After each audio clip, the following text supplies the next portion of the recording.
Hi అండి, నమస్తే. Andhra Paris ఫుడ్కి స్వాగతం. ఈరోజు వీడియోలో బొంబాయి రవ్వతో పాయసం ఎలా ప్రిపేర్ చేసుకోవాలో చూద్దాం. ఈ పాయసం మనకి చాలా తక్కువ టైంలోనే అయిపోతుంది. చాలా సింపుల్గా ఉంటుంది ప్రిపేర్ చేసుకోవడం, అలాగే చాలా టేస్టీగా కూడా ఉంటుంది. మరి ఇది ఎలా ప్రిపేర్ చేయాలో చూడండి. స్టవ్ వెలిగించుకొని ఒక పాన్ పెట్టుకొని ఇందులోకి 1 టేబుల్ స్పూన్ నెయ్యిని వేసుకోవాలి.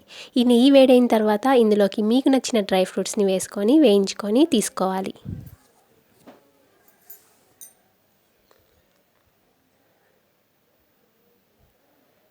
ఇప్పుడు ఇదే పాన్లో 1 గ్లాస్ బొంబాయి రవ్వను వేసుకొని వేయించుకోవాలి. నేనైతే ఇక్కడ ఒక చిన్న గ్లాస్ వేయించుకుంటున్నానండి. మీకు ఎంత క్వాంటిటీ కావాలో దాన్ని బట్టి చూపిస్తున్న మెజర్మెంట్స్ని డబల్ చేసుకుంటే సరిపోతుంది. సో రవ్వని ఒక 2-3 నిమిషాలు ఇలా ద్వారగా వేయించుకోవాలండి. దగ్గరే ఉండి లో ఫ్లేమ్లో ఉంచుకొని కలుపుకుంటూ వేయించుకోండి, లేదంటే మాడిపోతుంది అనమాట.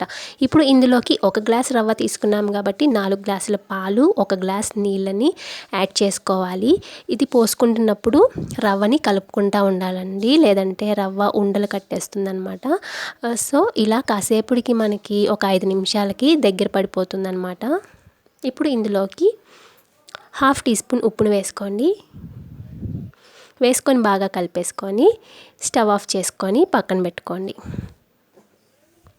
ఇప్పుడు ఈ పాయసంలోకి 1 గ్లాస్ బెల్లం తురుము తీసుకొని కొంచెం వాటర్ని యాడ్ చేసుకొని మరిగించుకొని వడపోసుకొని ఇందులోకి పోసుకొని కలిపేసుకున్న తర్వాత ఇందులోకి మీరు వేయించి పెట్టుకున్న డ్రై ఫ్రూట్స్ వేసుకుంటే మన రవ్వ పాయసం రెడీ అయిపోయింది.